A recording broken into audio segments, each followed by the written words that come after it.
lines as folks wait for their polling place. You can see they've made it so difficult for people to vote here, just asking too much of people to come out with this virus going on.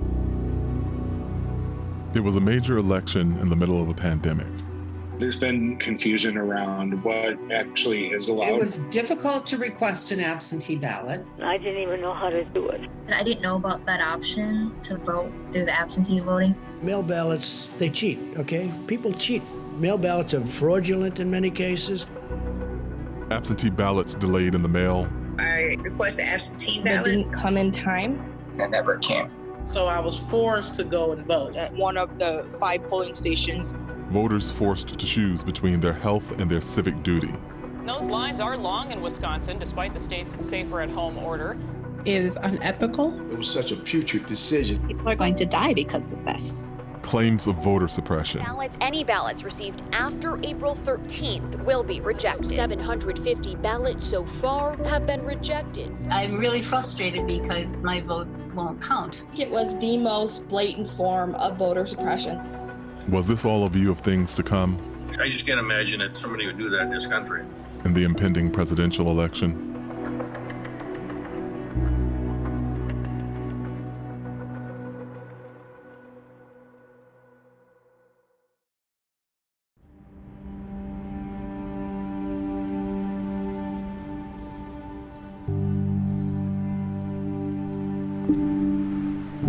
I'm a journalist and historian. I've been studying American elections for years, but I've never seen anything like this moment. The threat of a constitutional crisis over an election where the votes of many Americans, especially people of color, may not count. First of all, were you able to vote? You know, I was not, but I had a absentee ballot. These people wanted to vote this past April in the battleground state of Wisconsin. A primary that would turn out to be a telling dress rehearsal for the election chaos the rest of the country is now engulfed in. I think we're seeing elected officials, specifically on the Republican side, that are playing politics with people's lives. I started focusing on the state because of its pivotal and deeply partisan nature. It's split down the middle between Republicans and Democrats, and it gave Donald Trump the presidency in 2016 by the exceedingly thin margin of 22,000 votes. It's a microcosm of America these days. I do believe that there is an attack on our democracy right now. Along with colleagues at Columbia Journalism Investigations, we began doing remote interviews there when the pandemic was just taking hold. We don't need to be trying to have an election in the middle of a pandemic. With reporters from the Milwaukee Journal-Sentinel and USA Today, we examined the voting, especially the absentee ballots, how they were used and counted, and the political and legal fights around them. We sent a crew to Wisconsin to understand what had been happening on the ground. Is someone on your end recording the Zoom call? I don't think so. Our starting point, March 17th, the day Wisconsin said the coronavirus pandemic would not affect its upcoming primary election, scheduled for just 3 weeks away. You get me okay? Your audio's fine, Jelani, on this side. The job of making that happen fell to numerous appointed officials like Neil Albrecht. On March 17th, when the governor announced that the election would proceed as scheduled, what was your immediate reaction? I would say profound disappointment. We were hearing advisements from health officials that any sort of community gathering was risky to the public. Most government closed, most businesses closed. But we in the Election Commission continued to come into work each day. We continued to invest 14, 16, 18-hour workdays, all with the hope that that election ultimately would be postponed.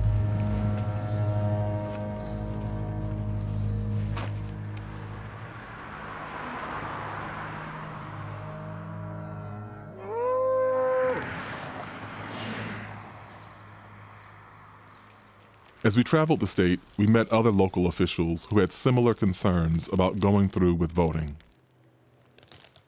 We had real conversations in my house. What does this look like? So there we go, one COVID-free safety zone. And then what if somebody did get COVID? What does that look like? We were fully prepared for me to potentially have to sleep down here if I had to. So that, because I can't afford to get sick.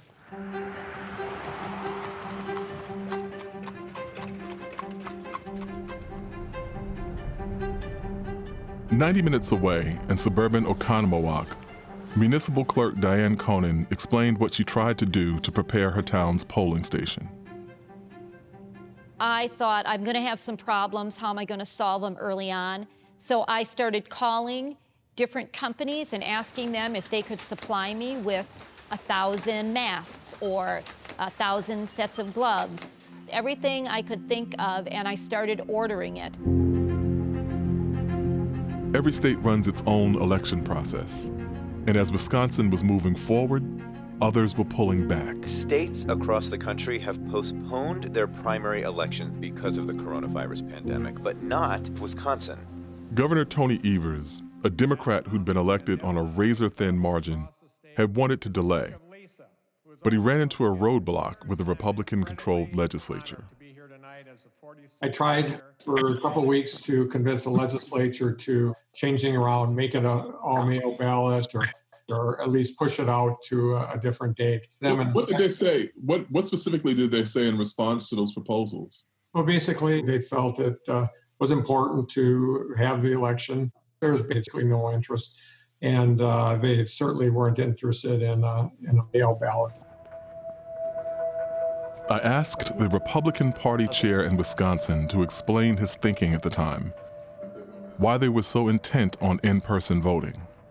We believed that with the right amount of preparation, we could hold a safe election. It was really my job as chairman of the party to make sure that all the rules were followed, that we preserved the integrity of our vote. Because, changing things at the last minute, changing the laws on the fly can lead to so many problems. Wisconsin is the only state stupid enough to have an election April 7th. Over the coming days, Wisconsin would be skewered in the national media. A Democratic governor and a Republican legislature were forcing people out in a pandemic, endangering public health. You don't know that I've ever seen anything as reckless and irresponsible with public health. Bernie Sanders saying holding this election amid the coronavirus outbreak is dangerous. We went to places in the state that were being hardest hit by the virus. Densely populated urban areas, Madison, Green Bay, and especially Milwaukee. All lean Democratic with large communities of color. Milwaukee is incredibly segregated. And so when people say the north side, that's really code for Black folks. When people say the south side, that's code for Latinx folks. I looked up Angela Lang, a source of mine who is a voting rights activist in Milwaukee. People were going to get sick, and those people were probably going to be Black and brown people who are disproportionately impacted by the virus. And also that's the same group of people that can make and break an election. And we're seeing those things collide.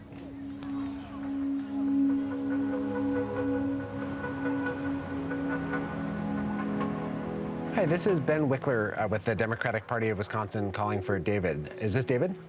With their constituents at risk from in-person voting, Democrats began pushing for something that would ignite a political firestorm, an absentee ballot drive.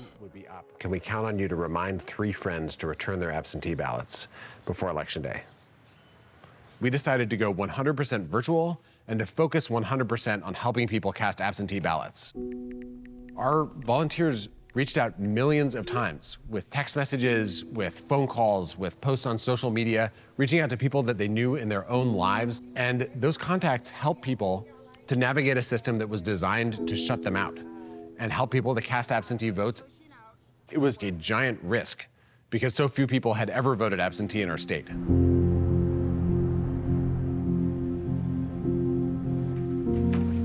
Claire Woodall-Vogue was second in command at the Milwaukee Election Commission when the absentee ballot requests started coming in. Started to notice our inbox was really filling up. And I texted our election services coordinator, Mike, and said, hey, dude, where are you? Like, it's not slowing down. There's no end in sight.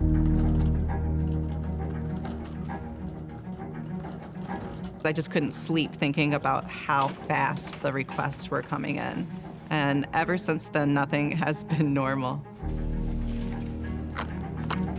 Started off as several hundred a day, quickly transitioned to several thousand, and then got up to as many as 10,000 in a single day. In a system that had really previously been designed to accommodate maybe several hundred requests in a day.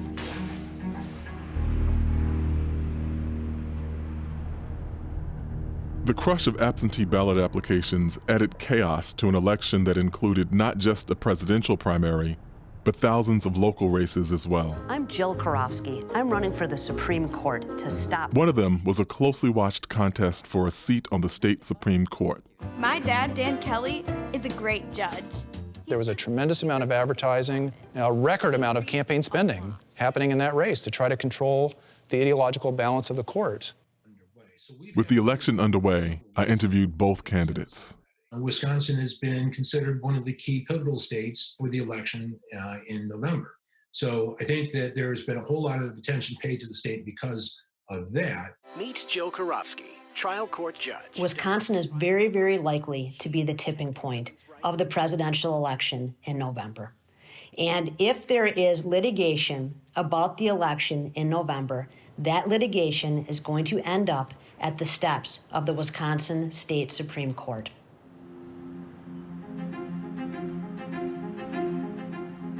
With so much at stake in Wisconsin, the national parties joined the fight. What they would do here would be a harbinger for the coming presidential election. The Democratic National Committee filed one of several lawsuits to make absentee voting easier, seeking to loosen requirements like voter ID and witness signatures, things that historically have been obstacles, especially for people of color. The DNC filed the initial lawsuit when it became clear that there were going to be serious problems with availability for voting. Mark Elias is the DNC's top lawyer. What exactly is at stake? And I mean this on the granular level. There are multiple, dozens of lawsuits. What's being fought over? Most of what's being fought over is the ability for voters to have access to the polls and for their votes to count. A lot of the litigation we're seeing in 2020 is, are mail-in ballots going to be rejected for technical reasons, or are we going to enfranchise voters? We'll guide you through requesting an absentee ballot online.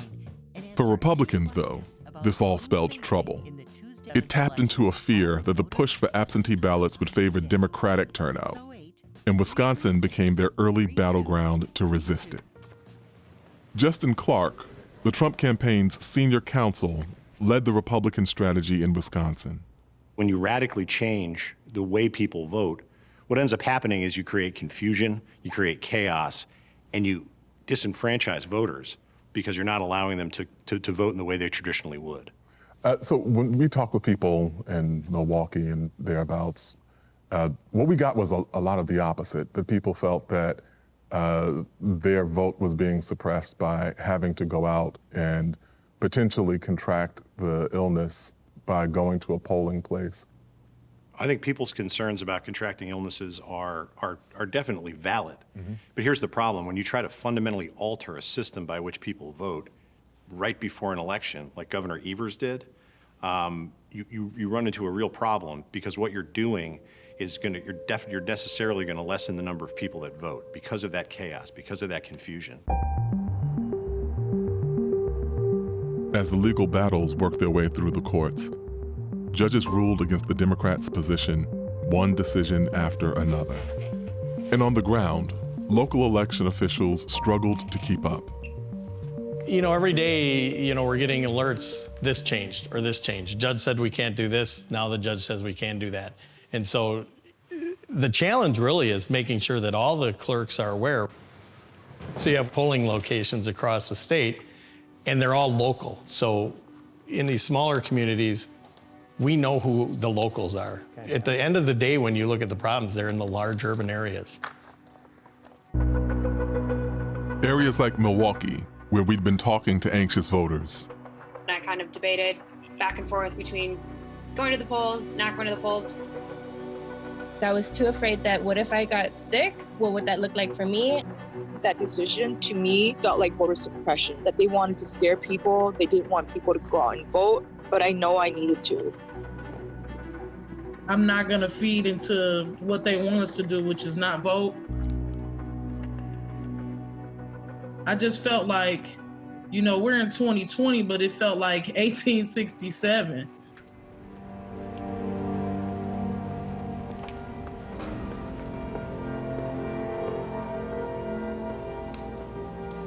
"1867. When I heard Melody McCurtis say that, the drama in Wisconsin came into sharp focus. I heard the expression of a present-day reality and a historical sentiment. She was drawing a line straight back to the post-Civil War era, when African Americans risked their lives for the right to vote.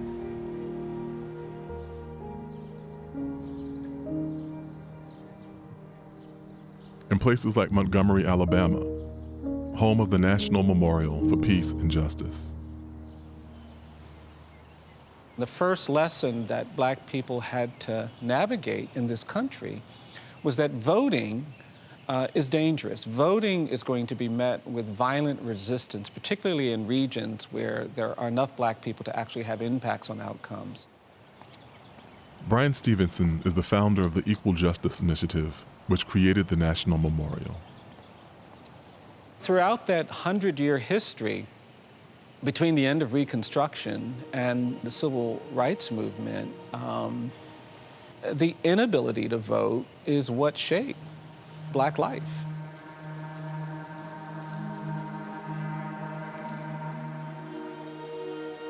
The memorial is informally known as the National Lynching Museum, and it's filled with thousands of names of Black Americans, many of them killed amid the push for voting rights.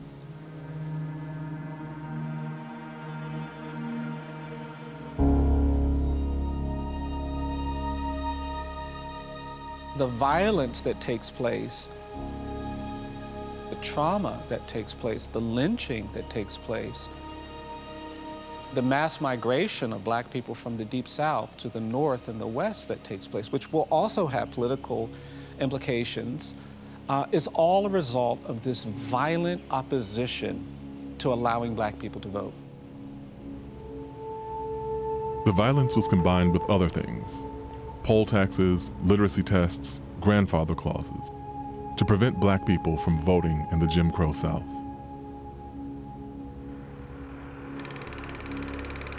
The long struggle came to a head in 1965 with the march from Selma to Montgomery, which the future Congressman John Lewis helped organize. We're marching today to dramatize to the nation, dramatize to the world, that hundreds and thousands of Negro citizens denied the right to vote.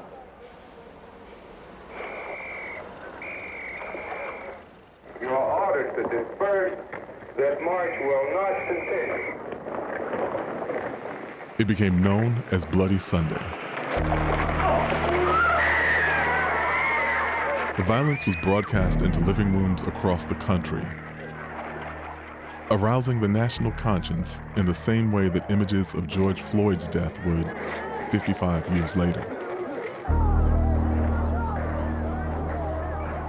Within months, it led to the signing of the Voting Rights Act. The law barred voting discrimination and originally targeted 7 southern states that had a pattern of disenfranchisement. It required them to get federal approval for any voting law changes. That provision was called Section 5.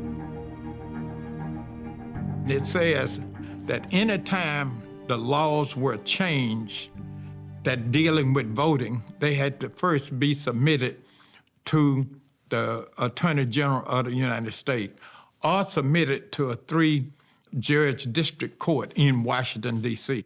So Section 5 was a very powerful tool to keep those in power from suppressing the right to vote.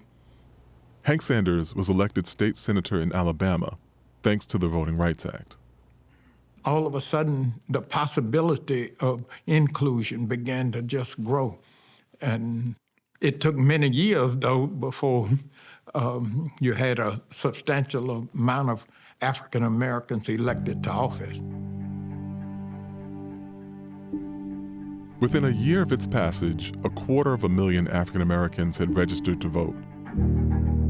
By 1968, 385 black people had been elected to office across the South. By 1985, that number would grow to nearly 4,000. But by then, there was also a growing backlash that would give rise to new challenges and place new obstacles in front of black voters. When you don't want somebody to vote, you create various kinds of things. Now we'd come with the 1965 Voting Rights Act. They couldn't deny it outright, so you find ways to try to suppress it. One of these ways would be through challenging black voters' absentee ballots, through accusations of fraud. It's one thing to be attacked by the local power structure. Hank Sanders represented the defendants in one such case, brought by the U.S. Attorney in Alabama at the time, Jeff Sessions. The U.S. Attorney and others refer to these as the voter fraud cases. We decided that they were voter persecution cases. Sanders' clients were voting rights activists. Albert Turner, who had marched with John Lewis in Selma. This is Bloody Sunday. Albert, you can see that's him right there. And his wife, Evelyn. They had been helping black residents fill out their ballots and mailing them. Both of us was indicted. Myself and my wife and another friend, Spencer Hogue, were indicted on 29 counts of what is called vote fraud. The Turners were facing decades in prison. It was my impression that Jeff Sessions thought that those legal cases would stop black folks from not only using absentee vote, but it would stop black folks from voting in the numbers that black people were voting. At every chance he got, he was talking about voter fraud, voter fraud. Sessions denied that the case was racially motivated and insisted what the Turners did was illegal. In the end, the jury found nothing they did had broken the law. But the idea that absentee ballots were susceptible to widespread fraud would live on. You could talk to me a little bit about... I talked about it with author Ari Berman, who's written extensively on voting rights. So this is a very old argument, voter fraud. I mean, there are cases of voter fraud here and there, but it doesn't happen in the numbers necessary to show that there's some sort of great conspiracy out there to steal elections through voter fraud. He pointed to a critical time in the early 2000s when the idea began to take off inside the George W. Bush administration. Up to that point, the Department of Justice, particularly the voting section of the Department of Justice, was focused on enforcing the Voting Rights Act. And when people in the Bush administration got in there, very ideological, very right-wing people, they began to change the mandate of the Department of Justice. From instead of protecting voters who were facing disenfranchisement, they started talking about voter fraud. And they started bringing all these cases to try to find these cases of voter fraud. The seeds of all of that were laid by Hans von Spakovsky and other conservative activists, dating all the way back to the 2000s in the George W. Bush Justice Department. Hans von Spakovsky. He's a former Justice Department lawyer and an architect of the Republican position on voter fraud, and a frequent speaker at events like CPAC, the Conservative Political Action Conference, where I met him last winter. Well, I can't do an interview right now because I got another one I got to go to. All right, thank you. We sat down in September for an at times tense interview. Can you talk a little bit about your ideas around voter fraud and election integrity? Well, I got interested in this topic in the 1990s when I was first a poll watcher. But when I was at the Justice Department, I worked in the Civil Rights Division, and my job there was enforcing federal voting rights laws, including the Voting Rights Act. So we have this concern about voter fraud. People on the other side of this equation have frequently said we have an issue with voter suppression in the United States, not an issue with voter fraud. Well, voter suppression is a made-up term that's used by those who oppose very common sense measures to make sure that, one, yeah, everybody who's eligible is able to vote, but second, that their vote isn't diluted or stolen through administrative error or fraud. So to make sure I understand this clearly, you're saying that voter suppression does not happen in the United States? What I'm saying is that's a made-up term. Okay, we do have discriminatory conduct that sometimes happens still in the voting context, and that's what the Voting Rights Act. That's what the Voting Rights Act was intended to stop, and it does. Under the banner of combating voter fraud, von Spakovsky had spent years advocating for restrictions on voting, such as laws requiring photo ID in order to register or cast a ballot, outraging many Democrats. There has been for some number of years a virus in the Republican Party about wild claims of voter fraud and the need for suppressive laws. People like Mr. Spakovsky, he played a role in advocating within the conservative movement or the Republican Party. That virus has now mutated and has become much, much more concerning because it is now orthodoxy within the Republican Party. How did that happen?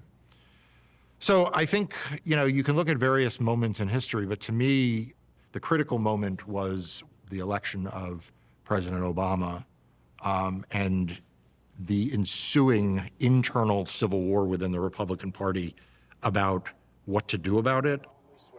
I, Barack Hussein Obama, do solemnly swear. On the one hand, Obama's election was a fulfillment of the dreams of those who had marched in Selma. But like the Voting Rights Act itself, a backlash followed. So help you God, so help me God. Congratulations, Mr. President. In 2010, Republicans swept the midterm elections. We're talking about uncharted territory tonight, gone from the Democrats to the Republicans. In Wisconsin, for decades considered a bastion of progressive politics, Republicans won both houses of the legislature, and a conservative Republican governor was elected. You've given us a mandate for true reform, and I appreciate that. I will not let you down. Scott Walker led an onslaught of voting changes in the state. You can use your certified birth certificate, a pay stub, and your social security. One of the first was a law requiring identification to vote. Kathy Bernier was elected to the state assembly the year Governor Walker took office. She was a leading proponent of the voter ID legislation. I signed on as a co-sponsor of photo ID to help with the election administration and to make sure people are who they say they are. We didn't really have very good checks and balances in place. We didn't really have a verification of, is this the person? My dad, who's a Democrat, he said, well, what's wrong with that? You should be able to prove who you are when you go to vote. Actually, in my district, it is not a partisan issue. A lot of Democrats believe you too should provide identification that you are who you say you are. That law required a voter to have one of about 6 or 7 forms of approved photo ID. Legislators knew at the time the law was passed that some Wisconsinites didn't have those forms of ID. They knew it was on the order of several 100,000 people, and they knew that people of color were even less likely to have those kinds of ID. Most estimates were that Black and Hispanic voters in Wisconsin were twice as likely as white voters not to have one of the approved forms of identification. Civil rights groups went to court to challenge the law, which was one of the most restrictive in the nation and was endorsed by Hans von Spakovsky. Like Indiana, which have had photo ID laws in place now for more than 6 years. How did it come to be that so many people who have the historic experience of being denied access to the ballot believe that they're being discriminated against, contrary to your opinion? Well, actually, that's not true of the majority of African Americans. If you look at the polling, they agree with other Americans that voter ID is a common sense reform. Yeah, it's true that the leaders of some civil rights organizations and others disagree with that, but the evidence, the facts, the turnout in elections in states that have put in ID laws show that it does not keep people out of the polls. In all these studies that we've looked at, we clashed over the competing studies and arguments around all of this. Almost every, with a few exceptions, almost every lawsuit that's been filed have been unable to show that, in fact, it keep people out of the polls. And I pushed him on the implications of what he was saying. Do you think that Congressman John Lewis, who was bludgeoned in the attempt to secure the right to vote, was wrong? On this particular issue with voter ID, yes, he was wrong. Each and every voter ID law is a real threat to voting rights in America. Make no mistake, these voter ID laws are a poll tax. I know. John Lewis spoke with such passion about voter ID laws, not just because he thought they were wrong, but because his life's work was under attack. The right to vote is precious, almost sacred. Other states would follow Wisconsin with their own voter ID laws. And then came efforts to dismantle the fundamental provisions of the Voting Rights Act. It came to a head right where it started, in Alabama, where commissioners in Shelby County had sued the Justice Department, saying that discrimination was no longer the problem it had been in the 1960s, and the law had outlived its purpose. Butch Ellis was the county attorney. I think the Voting Rights Act made a tremendous change. I think you've got to give the Voting Rights Act credit for some of the change that's occurred through the South. There's also been a social evolution that, independently of voting issues, has led to better dialogue between the races and more compatibility between the races. It's just the conditions that we were faced with in 1965 no longer exist. They absolutely do not exist. On top of that, Ellis said, even making small changes, like the location of a polling place, required time-consuming paperwork and costly legal fees, a hardship for the county. It was not just a bureaucratic burden. It was a financial burden, it was a practical burden, and it was an unnecessary burden. And it was just not justified by the facts.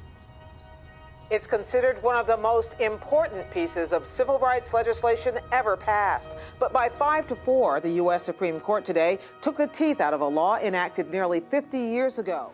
Today's decision effectively. In 2013, the U.S. Supreme Court ruled in favor of Shelby County. Ruling means those covered states are now free from federal oversight. They can immediately change their voting laws and their procedures without having to come here to Washington to get approval first. Unless Congress can rework. I always thought that since the voting rights struggle came to a head in Alabama, in Selma, Alabama, that they wanted a case from Alabama for symbolic purposes, for symbolism, to gut the Voting Rights Act.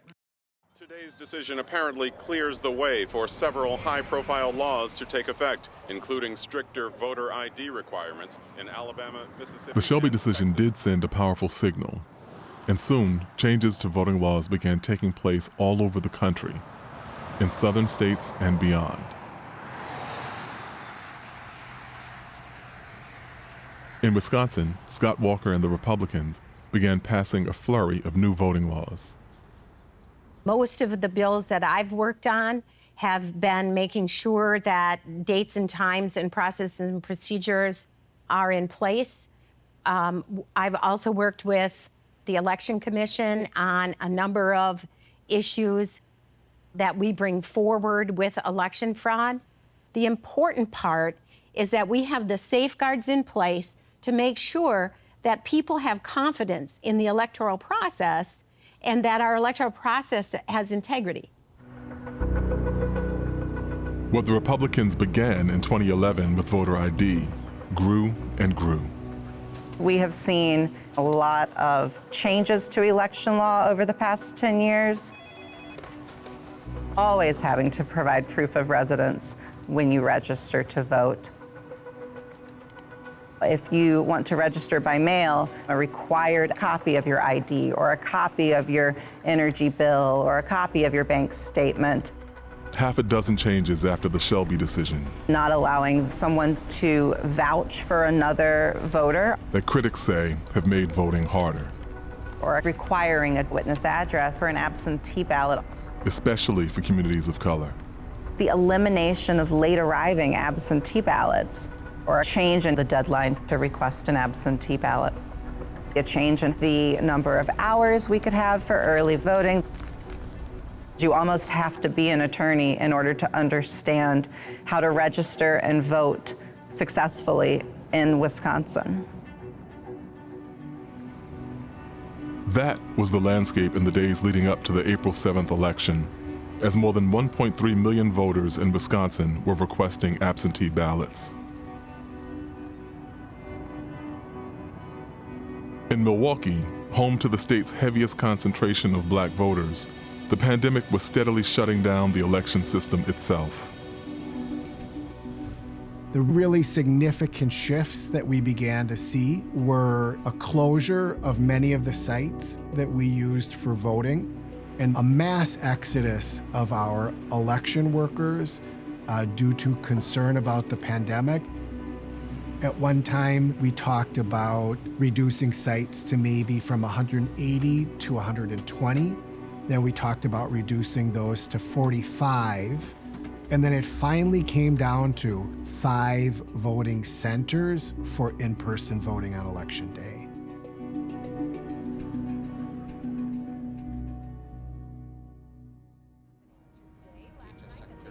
Good morning, folks, and thanks for joining us on this Monday, April 6th. COVID-19 cases across the state continues to climb. On the morning of April 6th, less than 24 hours before the polls opened, Governor Evers made a last-ditch attempt to postpone the election. Earlier today, I signed Executive Order 74 to suspend in-person voting for the spring election until June 9th. There has been some that said, well, why did you wait till the last minute? Well, the response was, if I would have done it 3 weeks before, I think that would have been the same result. I felt it was important to work with the legislature. I thought that was our best chance, and it just didn't happen politically. There's election confusion. It's been a roller coaster in the last few hours. That day before the election was the most momentous pre-election day that I've ever covered. Patrick Marley is one of the state's preeminent political reporters, and we talked to him a lot as things were playing out. Here you have the governor in the morning to issue an order to delay the election. Republican lawmakers almost immediately sue, and then at the end of the day, the state Supreme Court says this election will continue. Means that the presidential primary here is a go tomorrow. The polls will be open at 7 a.m. Tom Dury. Just hours later, the U.S. Supreme Court dealt another blow to the Democrats.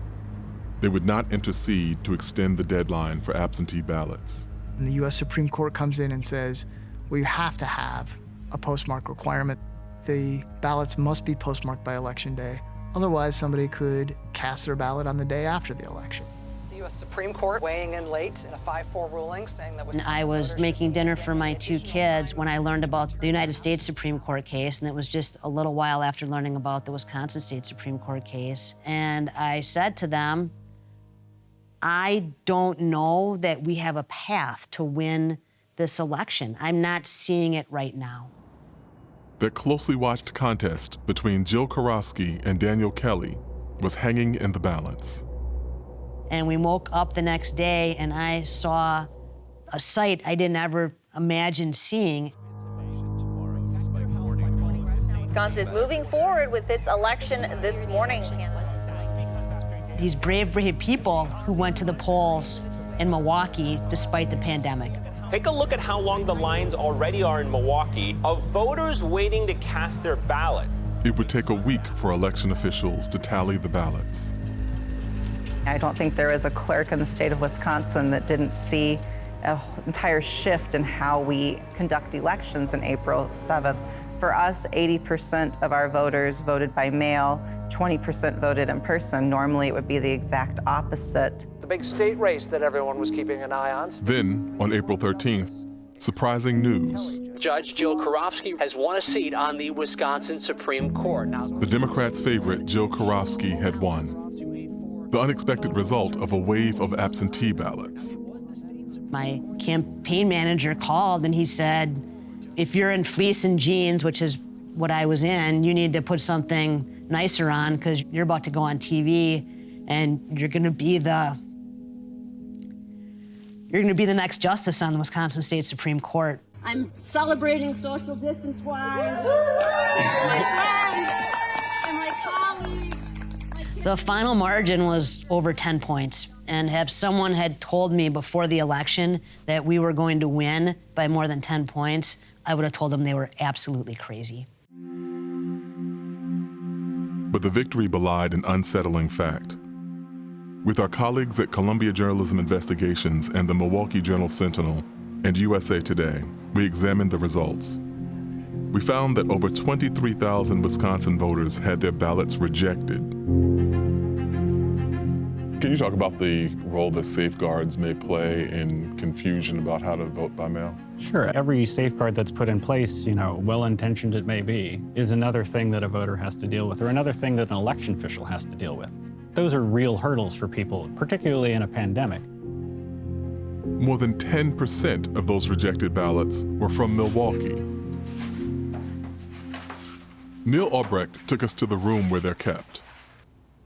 We would normally see only a small handful of these for any election. Because of how bolded the requirement is, they have to sign, date it, and then the witness signs, provides their address as well. And then that's what's required for the ballot to be counted on Election Day. In this box, these are all ballots that were received by the Election Commission on April 10th, but were postmarked after the April 7th Election Day. Because it wasn't postmarked by April 7th, it wasn't counted in the election. Some of the rejected ballots were from one neighborhood, Metcalf Park.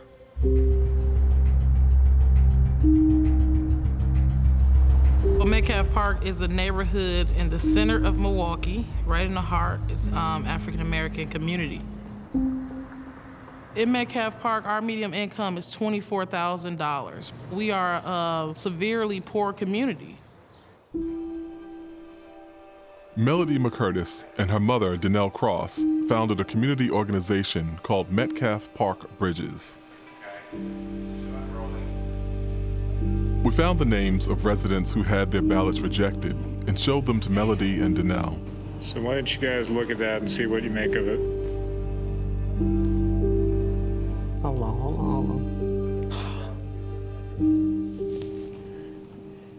Look who got rejected. Look who, right there. Okay. I hate the thought of telling them that they didn't get counted. It's a lot of names on here that are pretty active in the community that we're in relationship with. Like a lady on here that's a senior. She's so vibrant. She's one of the fanciest ladies in the neighborhood and all of this. Wait a minute. I know she's not on here. Yes, she is. Oh my goodness. It's another young man that won a basketball tournament last year. He said that he felt like his vote didn't matter, right? And for him not to be counted, it just is doing something to me. The April election brought it all out. It snatched the covers off of it. Now we actually understand how much work it goes into disenfranchising people. Many people spent their entire evening at a voting location wondering why it was taking so long. Many of the same kinds of problems showed up in other states that held elections in the months that followed. Just 170 of Kentucky's 3,700 locations will be up and running today. Voters who started lining up to vote before 7 a.m. were still lining up at midnight Tuesday. People waited in line for hours. With some people waiting 5 to 6 hours to cast their votes. Machines that wouldn't accept ballots. As many as 75% of the ballots did not go through the first time. Voters who were locked out of the polls pounded on doors.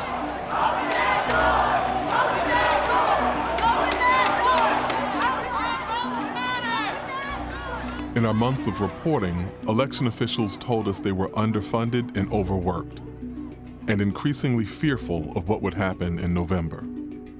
And their fears are well-founded. Based on our review of years of voting records, more than 1 million votes might go uncounted in the upcoming election.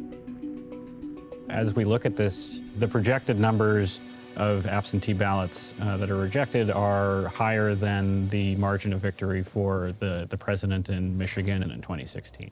Maybe 50,000 votes in a state doesn't mean much to the presidential election. Maybe it's an all-blue and all-red state. But somebody that's running for mayor in that state, losing 10, 15 votes can make the difference for them.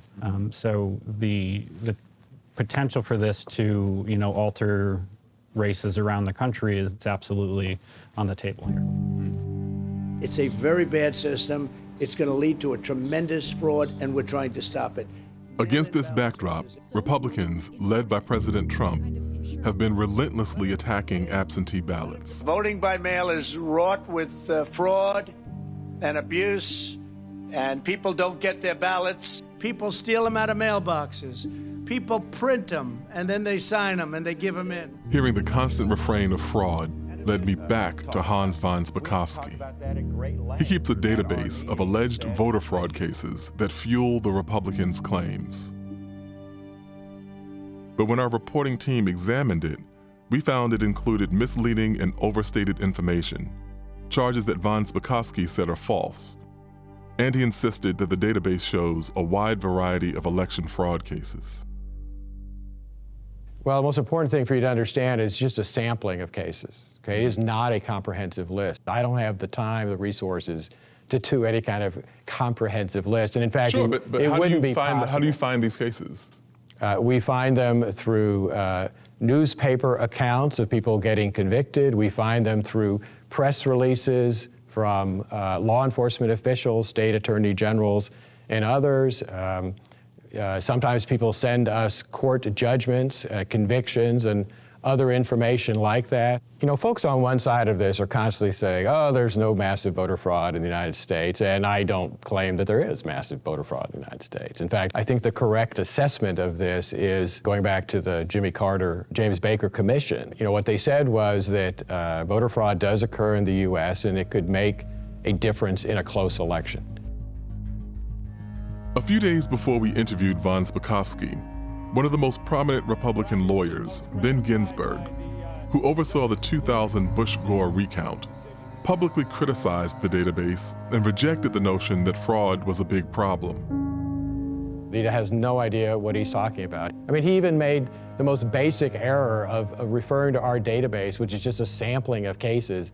We talked to Hans von Spakovsky about this, and he said he has no idea what he's talking about. He's never had any actions, never done anything in the area of trying to investigate or go after election fraud. And what's your response to that? I think that's not a fair statement. I've been involved in recounts and contests, which all involve kicking open the hood of the American engine to look at what happens in polling places.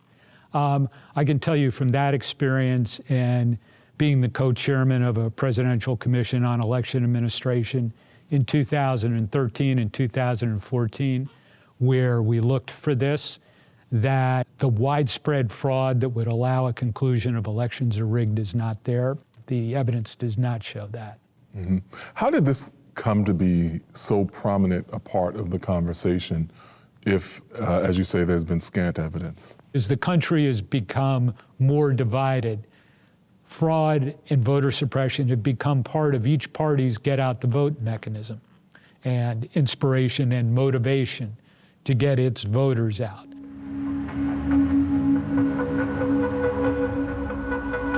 With COVID-19 cases rising throughout Wisconsin, that's exactly what Melody McCurtis and her mother have been doing. For April 7th, a lot of people was not able to vote. So that's why we're trying to avoid this, and we're not trying to have April 7th happen again. I was born on Bloody Sunday. My auntie marched with Martin Luther King. Our family was always about activism. Our goal for today is gonna be getting people registered to vote and then also having people request their absentee ballots. Voting is really on the bottom, right? When you're dealing with life and trying to provide for you and your children. Hey, how you doing? We're with Metcalf Park Community Bridges. We're here to see if you need help with registering to vote. We're going door to door. We're providing printed literature in there with phone numbers for folks to call us if they need help registering to vote so that they feel empowered to vote.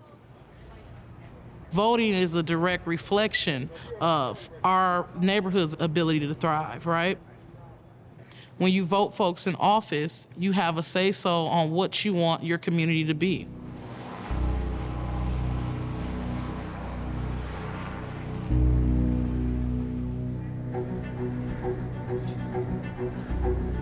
Melody was expressing a fundamental principle about democracy: one person, one vote.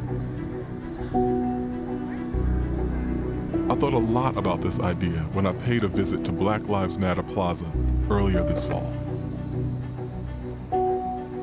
Seeing the White House behind a chain-link fence, the fence itself a memorial to African Americans killed by police, made me think about the connections between Wisconsin, the country's history of disenfranchisement, and the coronavirus.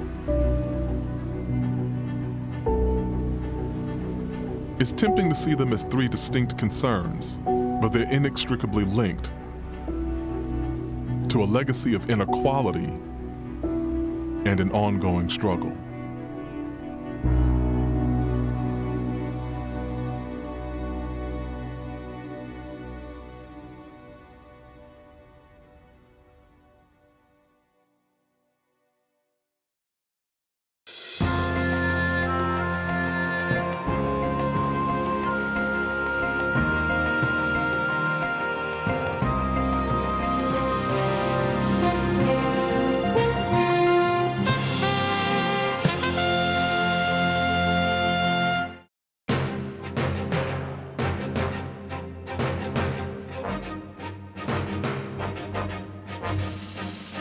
For more on this and other Frontline programs, visit our website at pbs.org/frontline.